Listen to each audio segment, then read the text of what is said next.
БК фракциясынын жетекчиси менен президенттин аппаратынын жетекчиси айтып атат, коомдук талкуу бүттү деп айтышты, жарыя кылды. Коомдук талкуу кайсы жерде болду? Мекеме ишканаларда болсо бирөөсүн көрсөтсүн. Жогорку окуу жайларда болсо аны көрсөтсүн. Бизде улуттун мындай бир маданий очогу болгон жогорку окуу жайларда жок дегенде өттүбү? Юридикалык факультеттерде өттүбү талкуу? Мен айтпайын. Баягы элдин баары конституцияны түшүнбөйт деген шылтоо айтышпас үчүн жок дегенде юридикалык факультеттерде өттүбү талкуу? Өткөн жок. Талкуу кимдин ортосунда өттү? Өмүркулов, Фарид, дагы бир эки киши.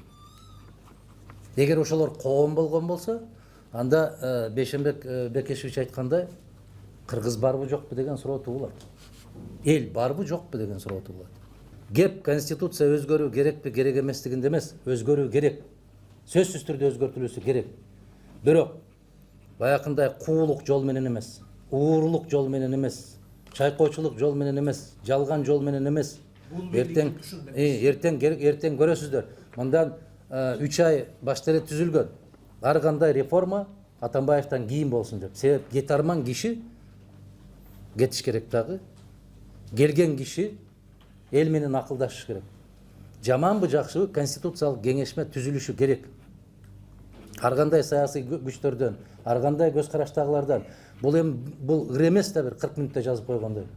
Эгер ушунчалык конституцияны азыркы миналар коюлуп калгандай жарылып кеткенден коркуп атыптыр. Ушу минанын үстүндө эле 6 жыл эркиндей эле жүрүшпөдү, басып эле жүрбөдү.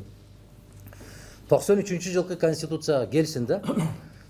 Негизин ошону менен алып, андан кийин кошумча түзөтүүлөрдү заманга жараша конституциялык кеңешмени курап, ошону менен түзсө болот. Мен элдик курултайга активдүү катышууңуздарды чакырам. Мына жерге кимдин колунан кандай мүмкүнчүлүк келген болсо, 5 киши болобу, 10 киши болобу, ошол кол жыйнаганга жардам берсеңиздер деп кайрылып кетем. Бүгүн ушул жерден прессанын коомчулуктун катышуусу менен кол топтоону баштайлы деген сунуш бар. Атайын биз жанагы паспортту, анан кийин тиги бусу дегенди татаалдаштырган жокпуз. Себеби биз 8 октябрда мына жана айтылган референдумга жол жок деген кыймылдын курултайы өтөт. Ошого карата биз бир топ коомчулуктун колун топтоп, ошого жетишели деп жөнөкөйлөштүрүп атабыз. Ошондой эле экинчи баракча бул 6-чакырылыштагы парламентти таратуу жөнүндөгү баракча.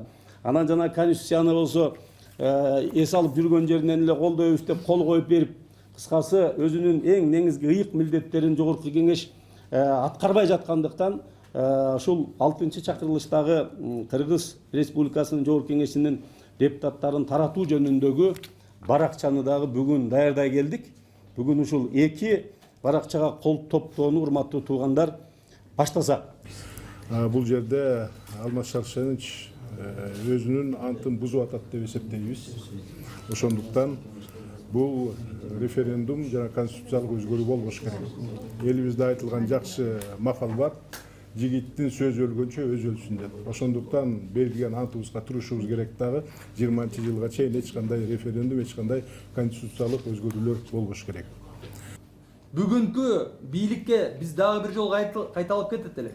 Мына дагы силер мыйзамсыз аракетиңер менен элди ыңкылапка түртүп жатасыңар. Бизге тынч жашоо болобу, болбойбу? Мына Акаев дагы, Бакиев дагы бири үй бүлөсүн бийликке алып келем деп, экинчиси толугу менен узурпациялап алгандан айынан ыңкылап чыккан. Мына бүгүн да ошо аракет менен, ошо ыңкылаптын жолу менен баратасыңар. Биз жаштар жаштагай жашайбызбы, же силердин бийлик талашыңарды, мамлекеттик тоноогонуңарды, төңкөрүштү уюштурганыңарды эле көрүп отурабызбы? Биз мындай нерсеге каршыбыз. Биз плюрализм, компромисс жана чыныгы таза саясий күрөшкө чыкканга чыныгы таза саясий күрөш болушун каалайт элек. Мына бүгүн Илим Карыпбеков, Акаев оғанда Илим Карыпбеков, Бакиев оғанда Илим Карыпбеков, бүгүн да Илим Карыпбеков майлуу сүттө отурган жеринде үй бүлөсү менен, апасы дагы, өзү дагы кайра эле баягы саясатын жүргүзүп жатат. ЛТР, 5 канал болобу, башка каналдар. Бизде качан плюрализм болот? Бизде качан саясий диалог болот. Бизге эфир бериңөрдү талап кылабыз. Эгер силердин күчтүү аргументиңер болсо элдин алдына чыгып айткыла. Бирок бизге да мүмкүнчүлүк бергиле оюбузду айтканга. Эл чечсин. Ким элди алдап бийликти ким узурпациялап атканын. Бүгүн көчөдө шыпырып жүргөндөн баштап президентке чейин СДПК. Эмнени кыйраттыңар? 1 жыл калды кетериңерге. Эми 1 жылдын ичинде эмне кыйратайын деп атасыңар? Улар деген акыл жок экен. Азыркы бийликте акыл жок экен. Бир бале чыгарат. Ошондуктан баленин алдын алыш үчүн өтүнөм, айланайындар. Мына өрекин кол топтоп бергилечи. Биз могул жерде деген президенттикке бараткан эч ким жок. Бир эле максат кол топтоо, башка эчтеке жок. Ушунун эле эмесин көрсөтөлчү, башкасын эле. Тынчтык жол менен бийликтин ээси эл экенин көрсөтө турган ырычак акция ушул. Ошон үчүн бүгүн мына карасак аябай жакшы активный келип катышып бергениңиздер үчүн ошо референдумга жол жок кыймылынын атынан ыраазылык билдиребиз. Рахмат.